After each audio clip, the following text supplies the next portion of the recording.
This video is sponsored by Mahalakshmi Jewelers, United Diagnostics, KBN University, Lucent Fabrics Clothes Store, Surat Khazana, Chulbul Lighting and Furniture, and by Orbis International School. आज जो है नरेंद्र मोदी जी वो दुनिया भर के अंदर injection provide करने का दावा कर रहे हैं। नरेंद्र मोदी मैं समझता हूँ कि इस कोरोना के अंदर उनका कोई मॉरलिटी, उनका कोई स्टैंड जो है हिंदुस्तान के आवाम के बीच में उनका कोई क्रेडिबिलिटी नहीं बची है। जिस तरीके से वो चल रहे हैं, जिस तरह से वो डिसीजंस ले रहे हैं, इलेक्शन कैंपेनिंग के अंदर वो मगन है, उनको हिंदुस्तान के आवाम मर रही है, जल रही है, उसकी फ़िक्र नहीं है। उनको बंगाल के इलेक्शन जीतने की फ़िक्र है। उनको इलेक्शन के अंदर मुझे पता नहीं एक स्टेट के अंदर अगर बीजेपी आती है तो प्राइम मिनिस्टर से और क्या बने वाले हैं। वहाँ पे हारते हैं तो भी वो प्राइम मिनिस्टर ऑफ इंडिया है, वहाँ पर जीतते भी हैं तो वो प्राइम मिनिस्टर ऑफ इंडिया है, मगर उनको वो सीरियसनेस नहीं है। उनको इलेक्शन जीतना है। कोरोना के अंदर आवाम मरती है, जिसके पास इस्तेताअत है, जिसके पास पैसा है वो लोग कर रहे हैं, मगर गरीब आवाम जिसके लिए कोटा फिक्स किया गया, प्राइवेट हॉस्पिटल्स में भी 50% बेड देने का जो कोटा दिया गया है, उसके अंदर मैं समझता हूँ कि आज किसी गरीब को एक बेड भी जो है गवर्नमेंट की तरफ से अलॉट नहीं हो रहा है। उसकी वजह साफ तौर पे ये है कि कोई पॉलिसी गवर्नमेंट ने यहाँ पर नहीं की है कि वो प्राइवेट हॉस्पिटल की फैसिलिटीज़ को किस तरह से गरीब आवाम अवेल कर सकती है। डिस्ट्रिक्ट एडमिनिस्ट्रेशन क्लियर पिक्चर लेकर के आवाम के बीच में आना चाहिए। डिस्ट्रिक्ट हेल्थ ऑफिसर और deputy commissioner of Gulbarga should come with a white paper before the common man. यहाँ पर जनरल पब्लिक के अंदर, जनरल आवाम के अंदर यहाँ पर एक बहुत बड़ा कन्फ्यूजन क्रिएट हुआ है और उनके पास क्लियरिटी नहीं है। अगर किसी को कोरोना आता है तो वो कहाँ पर अप्रोच करे, किस हॉस्पिटल में जाए, कहाँ पर बेड्स अवेलेबल हैं, ये सारे चीज़ों के ताल्लुक से मैं समझता हूँ कि एक जो है सिस्टम, एक गाइडलाइंस और एक हेल्पलाइन नंबर होना चाहिए जहाँ पर जनरल पब्लिक को ये मालूम हो कि इस फलाना हॉस्पिटल के अंदर बेड्स की जो है अवेलेबिलिटी है, ऑक्सीजन की क्या स्टेटस है, ऑक्सीजन के कितने पेशेंट्स को गुलबर्गा के जो प्रेजेंट ऑक्सीजन प्लांट्स हैं वो कितने पेशेंट्स, कितने बेड्स को जो है वो ऑक्सीजन प्रोवाइड कर सकती है। और जो इंजेक्शन्स हैं रेमडेसिविर, इसके जो ब्लैक मार्केटर्स हैं इनको इमीडिएटली ऐसे नाजुक मरहले के अंदर जो ब्लैक मार्केटिंग कर रहे हैं उनको पुलिस जो है उनको अरेस्ट करे। और एक तरफ उसका क्यूरिंग इंजेक्शन है रेमडेसिविर, उसकी अनअवेलेबिलिटी और ब्लैक मार्केटिंग बहुत ज़्यादा तादाद में जो है आवाम उसको जो है परेशान है और 20,000, 15,000, 25,000 तक वो लोग ख़रीद रहे हैं। ये मैं समझता हूँ कि साफ तौर पर गुलबर्गा डिस्ट्रिक्ट एडमिनिस्ट्रेशन की ये नाकामियाँ है। मैं गुलबर्गा डिस्ट्रिक्ट एडमिनिस्ट्रेशन से सीधे सवाल पूछना चाहता हूँ और उनको ताकीद करना चाहता हूँ कि उनके जो पॉलिसीज़ हैं कहीं ना कहीं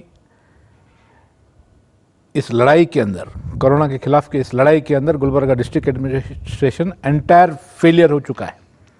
अस्सलाम वालेकुम रहमतुल्लाहि बरकातहू। आदाब।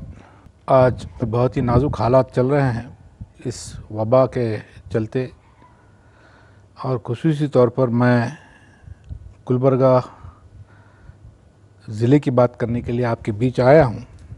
गुलबर्गा शहर के अंदर गुज़िश्ता 3 दिनों से मुसलसल कोविड-19 के पेशेंट्स के जो नंबर्स हैं ये बढ़ते जा रहे हैं और यहाँ पर 800 से ज़्यादा हर दिन आ रहे हैं। तो ये बहुत ही एक नाजुक मरहला है और बहुत ही सीरियस मैटर मुझे महसूस हो रहा है। आज मैं आपके बीच आने का मकसद, मैं गुलबर्गा डिस्ट्रिक्ट एडमिनिस्ट्रेशन को यहाँ पर इस मामले में बहुत ही कोताहियाँ यहाँ पर हुकूमत कर रही है।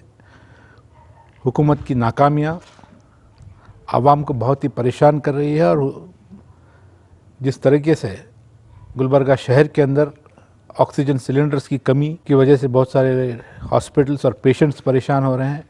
यहाँ पर प्राइवेट हॉस्पिटल्स में गरीब आवाम को 50% का कोटा दिया गया, जिसके अंदर कोई क्लियर पॉलिसी नहीं है।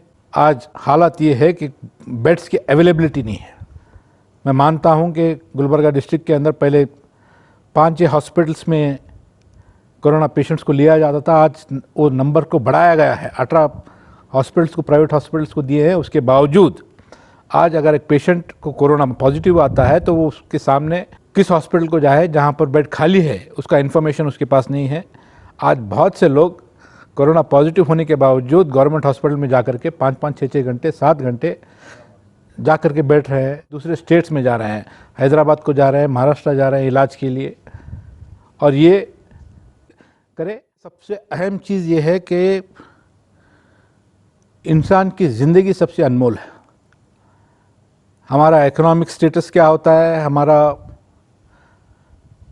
माली हालत, हमारे को नुकसान होता है, ये सेकेंडरी चीज़ें, इसको हम रिकवर कर सकते हैं। एक बार ज़िंदगी अगर चली जाती है तो बहुत ही तकलीफ़ होती है। कुमार स्वामी साहब ने तमाम इकोनॉमिक पैकेजेस को, डेवलपमेंट वर्क्स को स्टॉप करके तमाम फंड्स को इस कोरोना की महामारी के अंदर पब्लिक और आवाम को आसान फराहम करने के लिए वो लगाए। इसका सजेशन भी दिया है। और क्योंकि आज जिस रफ्तार से ये जो कोरोना का सेकेंड वेव कर्नाटक के अंदर है, ये पहले वेव से भी बहुत ज़्यादा खतरनाक तरीके से ये फैल रहा है। नंबर्स जो गुलबर्गा के अंदर बढ़ रहे हैं, तो मैं समझता हूँ कि गुलबर्गा डिस्ट्रिक्ट के अंदर भी लॉकडाउन होना चाहिए, मगर उसको ऐलान करके कि इस तारीख से इस तारीख, ताकि आवाम जो है अपनी तैयारी कर ले। और इस कोरोना की महामारी के लिए गुलबर्गा डिस्ट्रिक्ट के अंदर भी लॉकडाउन मैं समझता हूँ, मैं as an individual, as a citizen of the country, as a political activist, Janata Dal के कार्यकर्ता की हैसियत से एक जो है मेरा भी ये मानना है कि गुलबर्गा शहर के अंदर लॉकडाउन ज़रूरी है। बहुत बड़ी लापरवाही हुकूमत की तरफ से, डिस्ट्रिक्ट एडमिनिस्ट्रेशन की तरफ से, क्योंकि जब पहली कोरोना का जो पहली वेव था, जब पहले इस चीज़ से हम लड़ाई लड़ रहे थे, तो एक कोरोना पेशेंट अगर आता है तो उसका प्राइमरी कांटेक्ट, सेकेंडरी कांटेक्ट को भी जो है टेस्ट करवाया जाता था। आज हम देख रहे हैं हर प्राइवेट हॉस्पिटल के बाहर जब पेशेंट को एडमिट कर रहे हैं तो बाहर एक 25-30 लोग, उनके घर वाले, परिवार वाले खुले आम जो है घूम रहे हैं, फिर रहे हैं, और ना कोई हॉस्पिटल या डिस्ट्रिक्ट एडमिनिस्ट्रेशन उनको प्राइमरी कांटेक्ट को भी टेस्ट नहीं करवा रहा है, सेकेंडरी कांटेक्ट को भी टेस्ट नहीं करवा रहा है। ये गैर जिम्मेदाराना हरकत आवाम से हो रही है और हुकूमत भी जो है इसकी तरफ बहुत ज़्यादा लापरवाही कर रही है। कोरोना टेस्ट करने के जो चार्जेस है वो बहुत ज़्यादा होने की वजह से बहुत सारे आवाम जो है टेस्ट करने से झिझक रही है, महरूम हो रही है। इसको और सस्ता अगर करते हैं, उसको और सिंप्लीफाई करते हैं, और या मैं तो यहाँ तक कहूँगा कि हुकूमत इस टेस्टिंग प्रोसेस को फ्री करे, और उसके जो प्राइवेट हॉस्पिटल्स में जो टेस्ट हो रहे हैं उसका अमाउंट है, वो अमाउंट गवर्नमेंट दे अपनी तरफ से। कोई बड़ा अमाउंट नहीं है। अगर हुकूमत आवाम के काम नहीं आती, ऐसे बुरे वक्त में अगर काम नहीं होती, यहाँ पर भी अगर आप इकोनॉमिक फ़ायदा नुकसान देखेंगे तो ये कोई हुकूमत नहीं है, ये हुकूमत नहीं, बिल्कुल ये कारोबार कर रहे हैं। हुकूमत अगर आवाम की ज़िंदगी को अगर बचाने में नाकामयाब है, उनको फेलिसिटेट नहीं कर सकते, तो हुकूमत में रहने का कोई उनको अधिकार नहीं है। आज नंबर्स नहीं देखना है, हिंदुस्तान के आबादी के कितने परसेंटेज पॉपुलेशन को आपने वैक्सीनेशन दिया है, इसके ऊपर तवज्जो देना है।